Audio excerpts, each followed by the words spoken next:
The regular season is heating up, new stars are emerging, and that means more opportunities to win up to 25 times your cash on Prize Picks, the most exciting way to play daily fantasy sports. Just select 2 or more players, pick more or less on their projection on a wide variety of stats, and place your entry. It's that easy. Let it fly to turn $10 into $250 with just a few taps. Easy gameplay, quick withdrawals, and injury insurance on your picks are what make Prize Picks the #1 daily fantasy sports app. Watch your favorite players and get paid doing it this basketball season. See your entries make progress during the game or make new entries for the second half and the fourth quarter. 3-pointers, assists, rebounds, and everything in between are yours for the taking. Join the Prize Picks community of more than 7 million players who have already signed up. Right now, Prize Picks will match your first deposit of up to $100. Just download the Prize Picks app and use code GET100. That's code GET100 on Prize Picks for a first deposit match of up to $100. Prize Picks. Pick more, pick less. It's that easy. Hello there. Welcome. It is Eric Erickson here, the third hour of this here program. The phone number is 877-973-7425. If you would like to be a part of the program. Now, I've been fielding this email from a lot of people, getting text messages. Can I really explain the whole Ukraine situation? I've done this before, but it probably is worth me delving into this once more, particularly how is it going to affect us? I've got a theory on what probably will wind up happening, and I can get into that. But first, what do I actually think how is a Russian invasion of Ukraine going to impact us? For those of you who have not heard, the president of Ukraine has informed the Ukrainian people he expects a Russian invasion on February 16th. This comes from American and NATO intelligence sources. There was a U.S. surveillance flight over Belarus and Russia earlier today. I don't think it's a coincidence that his message comes after that flight landed and the intelligence was digested. What the Ukrainian president told his people, or well, actually what I'm telling you, I don't think he went into all the details on his end, was that the Russians are now in attack formation. They have moved missile and rocket batteries and tanks into an attack formation outside of a general massing on the border, but into a position to be able to invade very quickly. And I suspect that we will see the invasion imminently. How will that impact you and me? Not a whole lot, to be honest. There are a couple of things, though, that I would expect to happen. My sense of this from prior situations like this is expect gas prices and energy prices to go up because in international markets and the like, that tends to energy prices, particularly fossil fuel oil prices, tend to go up, probably natural gas as well. If Europe turns off Russian gas access, expect thereafter that we will have to pick up the slack. And so you will probably see a lot of increased American exports of natural gas and propane to Europe. But where you'll really be impacted more than anything else is probably the stock market. I would suspect we'll see the stock market collapse. And from there, we will see stock turmoil, probably for a few days till things settle out. Now, I will tell you, in full disclosure, I'm looking off of Wikipedia only for frames of reference. It tends to be fairly good on these sorts of things, but I've got to remind myself of the land that we're dealing with within Ukraine. Ukraine was for a long time part of the Soviet Union, and it has most definitely been within the Russian sphere of influence. The Crimea in that area was part of the Ottoman Empire, and Tsar Catherine the Great decided to invade and take over. There's actually a great HBO miniseries starring Helen Mirren about Catherine the Great. And she decided she wanted to take over Crimea. And it was always part of the Russian sphere of influence. The Russians only have one port in the Baltic that does not freeze over. They have a landlocked portion of Europe near Poland and the Baltic republics that is on the Baltic Sea, Kaliningrad. It is their only port on the Baltic that does not freeze over in the winter. In St. Petersburg, the Gulf of Finland and the Baltic, they freeze. So it's very difficult for shipping. You got to go in through Kaliningrad. Now, Kaliningrad is landlocked between Poland and Lithuania. The only other ports that the Soviets have are on the Pacific. You can get over to Vladivostok, which is not in the wintertime a great place. Or you can get into Crimea. Crimea is a peninsula, the Crimean Peninsula, that juts out into the Black Sea. The Black Sea flows through the Bosporus and Turkey into the Mediterranean, and from there the Russians can command a fleet. Now, it's very interesting, and you got to follow along with me here. The Crimea and Sevastopol are owned by Ukraine after the fall of the Soviet Union. When the Soviet Union fell, a lot of the Western nuclear missiles owned by the Soviet Union were stationed in Ukraine as the front lines against the West. Ukraine agreed by treaty to give up those nuclear missiles in exchange for Russia permanently recognizing the sovereignty of the Ukraine. A lot of good that's now doing. The Ukrainians are now disarmed and ready for a Russian invasion. The Russians took over Crimea a while back, and they've never let go of the region of Ukraine known as Donetsk. There's a city, Donetsk, there's a region. It is mostly Russian speaking. You got to remember that with the divisions of Ukraine, in particular, the horrors that they went through in the Holodomor of the Ukrainian starvation by Stalin, Eastern Ukraine that borders Russia speaks Russian. Western Ukraine speaks Ukrainian. There really is a language divide within the country. And if you want to see it to a degree, you can follow along the Kiev Reservoir and the reservoirs that go down into and flow out of the Crimean area there. There is a natural river barrier that divides the western and eastern Ukraine, and Kiev flows right through it. My guess, honestly, would be that if the Russians invaded, in a sense, the Russians would go all the way to the river and stop and divide Western Ukraine from Eastern Ukraine. And ironically, Western Ukraine would have to be the ones that deal with Chernobyl because it is in the West. The Russians want their sphere of influence. The Russians want to have an actual connection down to Crimea. Right now, they've got Crimea, but to get there, they've got to go through Ukrainian territory, part of which they've taken over with rebel forces. But it's a real issue with the divide there.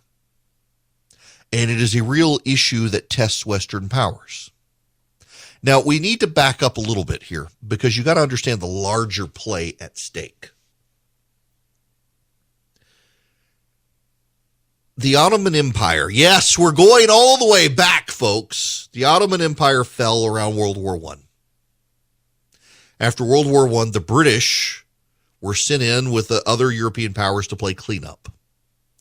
And the Turks, under Ataturk, became a secular republic that everybody respected and recognized. And after World War II, the Turks and the Ottoman Empire had been on the side of the Germans in World War I. After World War II, the Americans did a full court press on the Turks. It was a secular Islamic republic. It was partly in Europe, mostly in Asia. Istanbul is on the Bosporus, and they can control Russian shipping in and out of the Black Sea. The only port of the Russians that is always, in every case, stable, and it's the one that Vladimir Putin wants a land bridge to. And the Russians were beaten to Turkey by the United States, and we established diplomatic ties, and we gave them all sorts of resources. We turned a blind eye to the Armenian genocide that the Turks did, and we put nuclear missiles in Turkey. And Turkey became part of the NATO alliance. The Russians got nothing. Literally, the Turks can stop the flow of Russians through the Bosporus into and out of the Black Sea. Over the last 15, 20 years, under President Erdogan, who is basically a dictator now, the military in Turkey has become more Islamic. The secular forces tried to launch a coup. He was able to purge them. The Turks have become more and more friendly to the Russians. Now, they don't have great relationships with Russia. You do need to understand this, that the Turks committed a genocide in Armenia. Armenia was a Soviet republic. Turkey to its east is bordered by Georgia, Armenia, and Iran, not to mention Iraq and Syria on the south. Georgia, which was an independent republic, had been part of the Soviet Union, became independent. The Russians have taken it over and installed a puppet government. Azerbaijan and Armenia hate each other. Armenia was one of the first Christian nations on the planet. Azerbaijan is Muslim. It has a lot of influence from Iran. They hate each other. They're at war with each other all the time. Vladimir Putin sees it as destabilizing to have them at war with each other and is sympathetic to the Armenians because Vladimir Putin, though raised communist, has Christian sympathies and hates the Muslims. Vladimir Putin hates the Muslims. He hates the Muslims because the Chechen rebels in southern Russia are Muslim, and he hates them. And he is worried deeply that a lot of them went to Syria and got a lot of training and want to come home and cause Muslim insurrection in southern Russia. So Putin has been angling, despite the problems with Turkey, for greater military cooperation with Turkey, in large part because it destabilizes NATO for him to do this. And if he can get Turkey on his side, he doesn't have to worry about going in and out of the Bosporus because Turkey controls it. And it is very difficult for other powers to control it because of Turkey. All of this is to say that Vladimir Putin's playing a long game, and Western diplomats have been playing a very short game. My guess is that Russia may go all the way to the river and leave Western Ukraine, blow up Kiev, but otherwise leave it alone, cause them damage. Maybe he wants to take over the full thing because he's got natural gas pipelines that flow across Ukraine into the rest of Europe. But the Europeans, of course, they're not going to want his oil. They're not going to want his natural gas if he goes all the way across. They're going to need the natural gas. See, the Europeans, with Russian funding, have been giving up their fossil fuels in favor of solar and wind. Well, it doesn't work so well in the winter. They haven't even built a lot of nuclear power. They've got all sorts of problems. Vladimir Putin has been playing a very long game against the Europeans and the Americans, and he's getting closer to executing the next move on the board, which is the invasion of Ukraine. He wants a land bridge to Crimea. He also wants the Turks on his side. It puts Erdogan, the dictator of Turkey, the president of Turkey, in a very interesting position where he can play the West and the East off of each other. Erdogan, of course, has his own problems with the ethnic Kurds. If the United States were to side with them too much, that could create internal stress within Turkey for him. So there are very complicated international maneuvers on the set here. But what you do, first and foremost, have to understand is that in Crimea exists a place called Sevastopol. Sevastopol is a major Russian naval base. It is on the Black Sea. It is the only Russian naval base that gives the Russians a clear path to the sea in the summer, the winter, the spring, and the fall. And Vladimir Putin would very much like to connect that back into Russia and sees Ukraine as a whole as naturally part of the Russian sphere of influence, Ukraine having always historically been within the Russian sphere of influence. And here comes the West saying, I think Ukraine wants to be with us. And the Ukrainian people on the western half of the river in Ukraine, they have wanted to be with Europe. The question now is whether or not Vladimir Putin will let them be. In the meantime, what you have to worry about is your 401k and price at the pump. Those will be the two most affected issues if the Russians actually go through with this invasion. And it is looking very likely here on Valentine's Day that within 2 days, the Russians will have invaded Ukraine and probably nothing can stop them. I want to cut corners and just get to the chase. A lot of you hear podcast ads and radio ads for Bull and Branch, and you're thinking, they're just telling you it because they're getting paid. I'm actually telling you it because I'm a customer. We actually have Bull and Branch sheets, and yes, they are an ad. Yes, this is an ad, but yes, I really am a customer. I only like to do ads for companies that I really like, and I love Bull and Branch. So does my wife. My wife actually heard the ads, and she wanted to try the sheets, and now they are the sheets in our house. Bull and Branch does not cut corners. They make super soft, wonderful sheets. They use the softest organic cotton they can find. They get better with every wash. They soften and soften and soften, and they only use 100% sustainable raw materials. They're the first fair trade certified manufacturer of linen. You can feel as good about your Bull and Branch sheets as they feel against your skin. They are so soft. They don't get too hot. They don't get too cold. They're just great, and every wash improves them. That, I'm telling you, is one of the coolest things about these sheets. It's like sleeping on a new bed every time you wash the sheets. It's great. Now, you can experience the best sheets you've ever felt at bullandbranch.com. Get 15% off your first set of sheets when you use the promo code ERIC at checkout. That's Bull and Branch, BOLLAND branch.com, promo code ERIC, ERICK. The phone number, if you want to be a part of the program, 877-97-ERIC, 877-973-7425. I would be remiss if I did not note, in large part, because I guarantee you're going to hear a lot about it. I guarantee you. I've already seen it. The anniversary of the shooting at the school in Florida. And the media today is talking about gun control and Joe Biden's need to get something done on gun control and Joe Biden's failures to get anything done on gun control. And, you know, the reality is there's nothing he can do. There's nothing Joe Biden can do.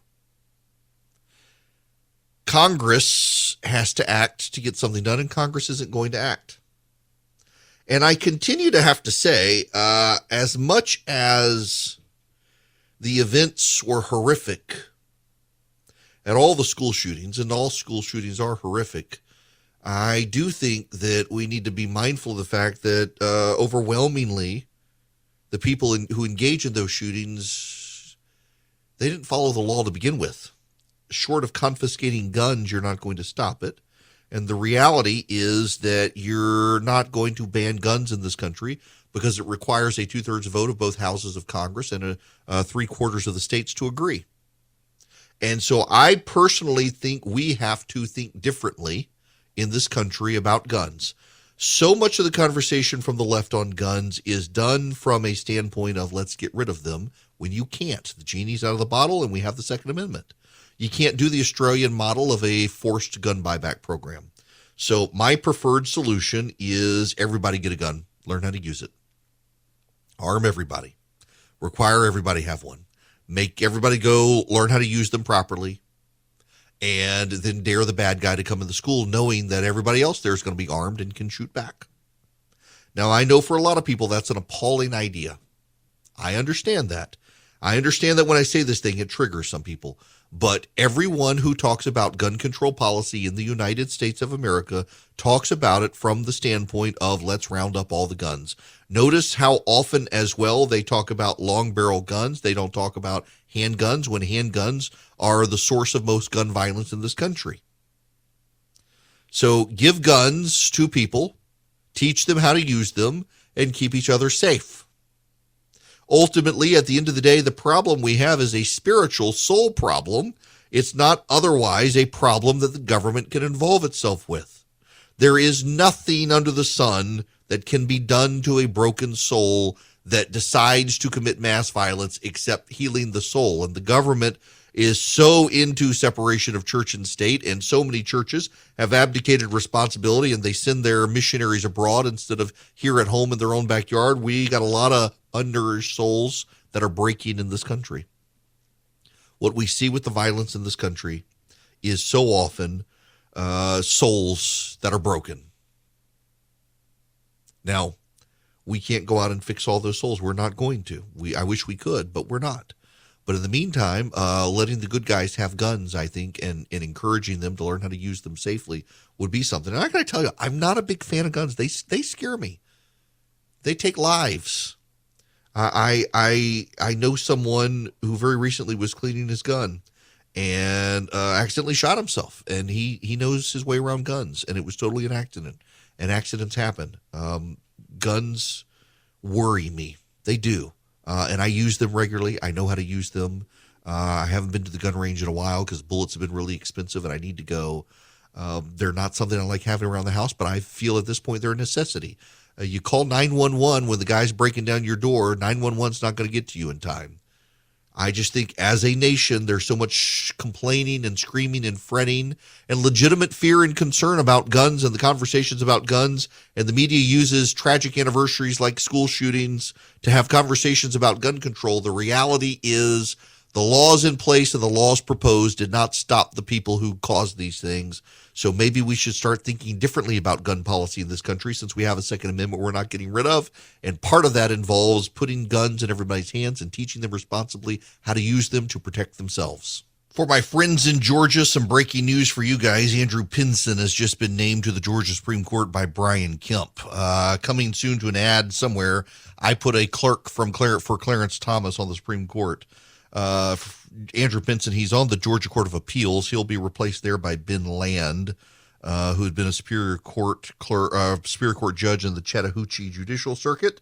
And Pinson was a clerk to Clarence Thomas. So Kemp arranging pieces on the chessboard in the run-up to the Republican primary in Georgia. You know, one thing as an aside here, and hang on the phone. I'll get to your phone call here in a minute. I got a concern. Oh, how do I begin this without using without using the phrase David French? David French, you need to know, is a friend of mine. We don't always agree. He thinks that the worst bit of radicalization happening in the country right now is coming from within charismatic churches, and I think it's actually coming from the left, telling everyone we've got less than 10 years to save the planet. That being said, I think had he not tweeted what he tweeted about that level of radicalism, people might have paid attention to a point he was making, and it's one I've been making. On the right, there actually is a phenomenon right now that we on the right have to deal with before it costs us dearly in the midterms. There is a growing group of conspiracy theorists on the right who are so very adamant that you either agree with them or else they're going to destroy everything, and they're trying to put themselves in a position of taking the Republican Party hostage. We see it in Georgia, where I am, where there's a group of people committed to an election conspiracy that makes no sense if you actually delve into it.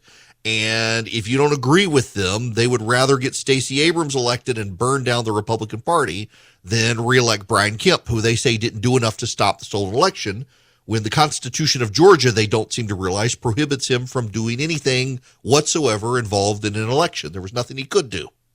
We see this in Arizona, where they are perfectly happy to burn down the party because they think Doug Ducey, who's the only candidate it appears can beat the Democrats in the Senate, they don't want him to run because of the election conspiracy stuff in Arizona. We're seeing this around the country where a small group of conspiracy theorists think they can hijack the Republican Party and bring it to its knees, and you will either put their candidates in place or you will lose. The problem is that the candidates they want to put in place, all the polls show, will lose in the general election. For example, in Georgia, according to multiple public opinion polls, 49% of general election voters say they are less likely to vote for someone if that person is a strong supporter of President Trump. Only 20% of voters are more likely to vote for that person. And then there's something else. The media is weaponizing this phenomenon.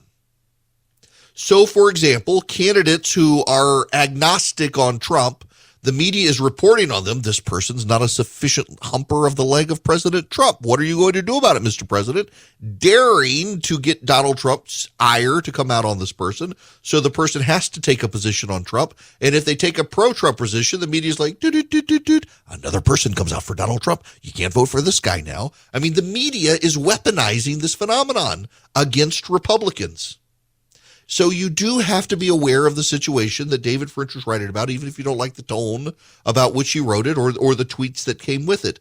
The fact is there are a growing number of charismatic churches in the country holding rallies for QAnon supporting conspiracy theorists who are convincing congregants at prominent churches that engage in voting that the election was rigged, the election's going to be rigged, that Donald Trump is tied to prophecies about the end times, and you got to go out there and support Donald Trump and his candidate. And in so doing, they're alienating themselves from the Republican Party, and they're alienating voters from them, and they're creating a bunch of impassable barriers where people cannot get on the same page anymore because it's either their way or the highway. And most voters are opposed to the candidates they're running and opposed to Crazy Town. It's just not good. And while the Republicans look like they could be cruising to a major win in November, these people could absolutely be undermining that momentum and that effort by putting up a bunch of candidates that voters in the general election just cannot support.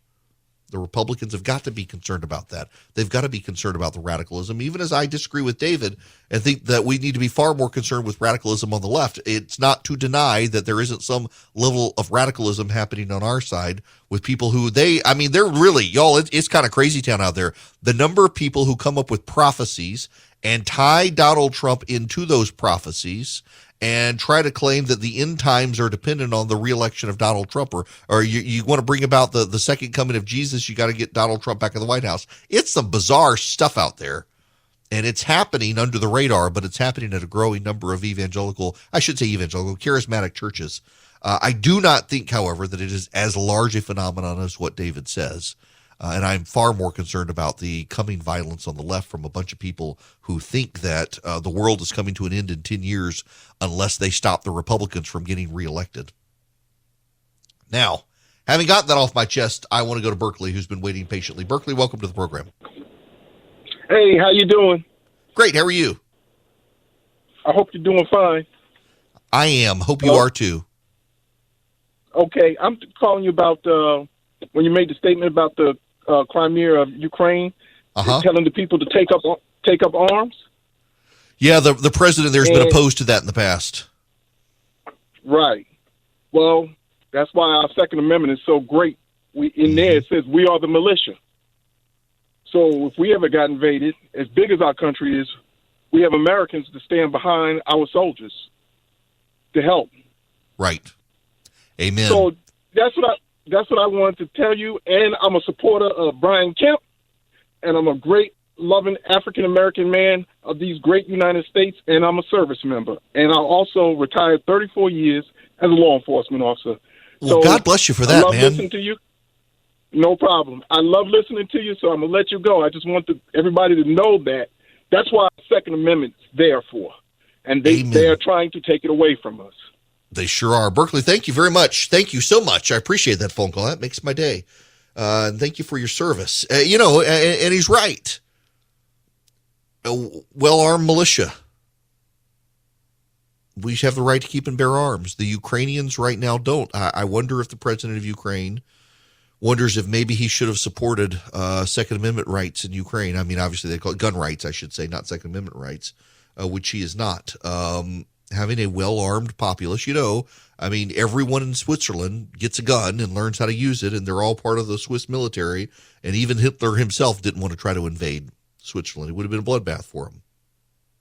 Now, part of the problem in Ukraine, if we're honest about it, though, is that there are a lot of Ukrainians with Russian sympathy, so it'd be neighbor versus neighbor in some sections to the east. But west of the river, probably not. They're all pretty much in solidarity with Ukraine and have a history of not liking the Soviets or the Russians, so there would be some of that. Now, I want to shift gears here. Wow. High school students are throwing out dozens of books written by white authors to decolonize their school library. I haven't heard the audio here, don't know what the profanity is, but yep, it's a bunch of white students trying to decolonize their school system by throwing away library books.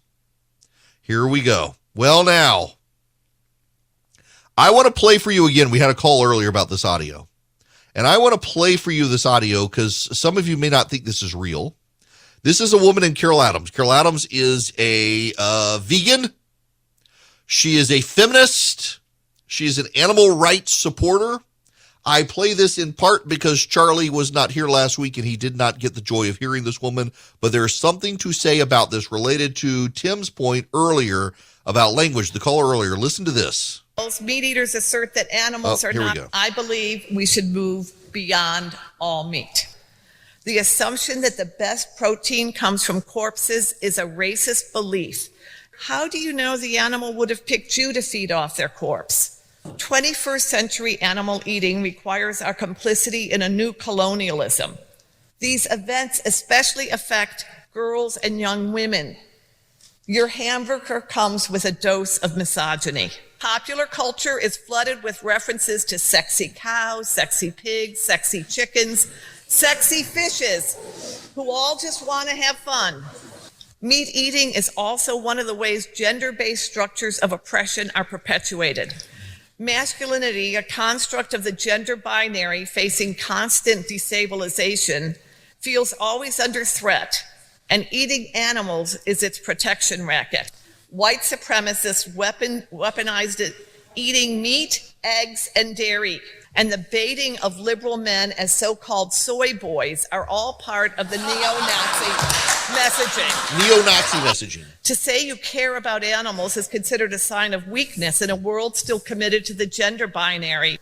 Meat eaters, like anti-abortionists, have forgotten that one quality of non-existence is not having awareness about existence. When all else fails, meat eaters assert that animals are not our equals. I heard all your laughter. I know some of these must be new ideas, or you think they're fringe or whatever. Our whiteness is part of the problem of meat eating. Our whiteness is part of the problem of meat eating. This clip of Carol Adams went viral because it's so absurd, but there are people like that who believe it. And part of what she's doing is taking words of common definition and importing them to her argument or twisting the definitions of them. Our culture of whiteness has something to do with meat eating. Your hamburger comes with misogyny. It's white oppression and white colonialism that have to do with it, when actually that historically is not true. The cultivation of meat and animal farming came from the Indus region in Mesopotamia and the like, and none of this is true. The original meat eaters were brown-skinned people from the Middle East whose culture spread over time historically. But it's what the left does. Like, for example, cisgendered. Cis is actually from chemistry. CIS is from chemistry, denoting or relating to a molecular structure in which two particular atoms or groups lie on the same side of a given plane in the molecule, in particular denoting an isomer in which substituents at opposite ends of a carbon-carbon double compound are on the same side of the bond. Cis. And it has been embraced by those on the left who would take cis from chemistry and import it to biology and create cisgendered, meaning your sexuality and your gender align. But now keep in mind how once they've established that your gender and your sex align, you are cisgendered. Now they say that, well, they said that gender was a social construct, but now they say that sex is a construct as well. Sex and gender are constructs. It used to be that sex was how you were born. Gender is what you decided you were, your social construct. Now they're both social constructs. They continue to twist the language. And we see more and more of this on the left and the embrace of it by corporations in general. Corporations tend to now be run by the wokes. I remember when Rush Limbaugh uttered his comment about Sandra Fluke, it immediately changed advertising and radio. Until that moment, for example, General Motors would run advertisements on conservative talk radio. At that moment, a lot of major Fortune 500 companies ceased advertising in the conservative space. And a friend of mine at one of the ad agencies pointed to me that it was only a matter of time before this happened. They were looking for their excuse to do it. And they used Rush Limbaugh's comment about Sandra Fluke, whatever, as their excuse, but it was coming anyway. They wanted a way out of conservative media. And so for people who say, well, Rush Limbaugh hurt the conservative radio industry and advertising, it was coming anyway. And he's a convenient scapegoat to avoid acknowledging what actually happened, and that is that over time, marketing agencies and HR firms for companies have become very, very progressive. And in so doing, they will perfectly advertise on MSNBC and on left-wing sites like Fox.com, and they will avoid, like the plague, Fox News and conservative news outlets and conservative websites because the wokes have taken over. There's a story Bari Weiss has about a woman who ran marketing campaigns for Levi's, and she's walked away. Her name is Jennifer Say. She was an Olympian. For years has worked with Levi's, but she has openly called out schools on school masking policies and questioned COVID policies. And at Levi, the diversity, equity, and inclusion staff wanted her to essentially go on a listening tour that she wasn't an ally of Black Levi's employees by some of the things she was saying in her personal capacity. They wanted to censor her. They wanted to regulate her. They wanted to silence her. Because corporations, major corporations in this country are increasingly going woke because they are not making a choice to cater to the wokes. It is their employees who make the decisions themselves are woke. Almost every major company in America now has a diversity, equity, and inclusion office. It's where the wokes go to get their jobs because they can't find jobs in the real world with their gender studies degree. It's become a thing. And the only way to fight it is to not play the game. But unfortunately, too many Fortune 500 companies are too scared not to play the game, or they are too embedded with wokes where they can't not play the game. It's kind of the state of play here, but you and I shouldn't give into it. We should continue speaking the truth. You know, one of the truths out there that I've got to continue to speak is that the Eden Pure Thunderstorm continues to be a great product, and they have kept their BOGO deal going this week for you guys to be able to buy one, get one free so you can see it for yourself. If you go to EdenPureDeals.com and look on the front page, you'll see where you can put in a code. Eric BOGO is the code you want to put in, ERICKBOGO, and that will take you to the Eden Pure Thunderstorm buy one, get one free offer. Put it in your cart at checkout. You'll see the discount code box, and again, put in Eric BOGO, ERICKBOGO. The Eden Pure Thunderstorm is an air purifier. It cleans the air, doesn't mask odors, it eliminates odors. It cleans the air. It gets rid of the bacteria, the mildew, the mold, you name it. The Eden Pure Thunderstorm is a great little product. You can hold it in your hand. You can move it around your house as you need it. You can put it in your car, your RV, clean the air, eliminate the odors, don't mask the odors with the Eden Pure Thunderstorm. And right now, buy one, get one free. Go to EdenPureDeals.com. At checkout, you use the discount code Eric BOGO. This side of the program brought to you by First Liberty Building and Loan. They are in Noonan, Georgia, but don't you worry about that. Wherever you are nationwide, if you're a small business, they can help you. They want to help your business grow into a big business. If you need big loans, $750,000 and up, reach out to First Liberty Building and Loan. Again, nationwide, they can help you. A lot of banks are telling you no. They want to tell you yes. And, you know, with interest rates the way they are right now, if you're interested at all, you probably want to go on and talk to them. That reminds me, I did mention earlier the Federal Reserve, several of the governors of the Federal Reserve are saying they may need to raise rates higher and front load them than originally expected.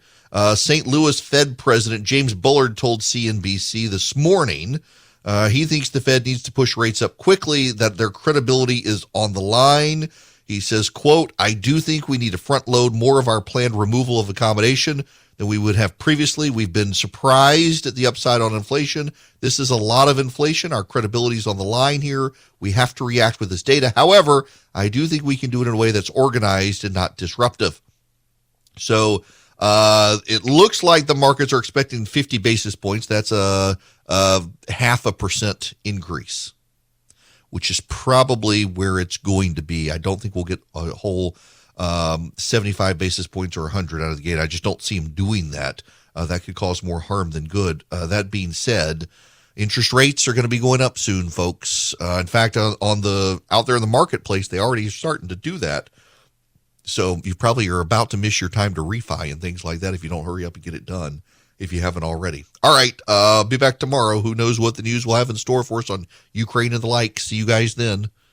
It's 2022. Things are still crazy. Things haven't settled down. And now you got the Federal Reserve and interest rates. You got the economy. You got inflation. A lot of banks won't even return your phone call. Let's say you're a small business and you need a loan for $750,000 or higher. You see an opportunity where banks, they don't even want to see you. You want to buy a building, you want to build a building, reach out to the Frost family at First Liberty Building and Loan. They've been helping small businesses become big businesses since the 1990s. They want to help you if they can. So spend 10 minutes with them. See if you're a good fit for them and they're a good fit for you. Their website is firstlibertyga.com. That's firstlibertyga.com. Again, you need a loan, $750,000 or higher. You're a small business and you see an opportunity to grow. Share it with the Frost family and see if they can help you. Firstlibertyga.com. That's firstlibertyga.com. First Liberty Building and Loan can help businesses nationwide become bigger businesses.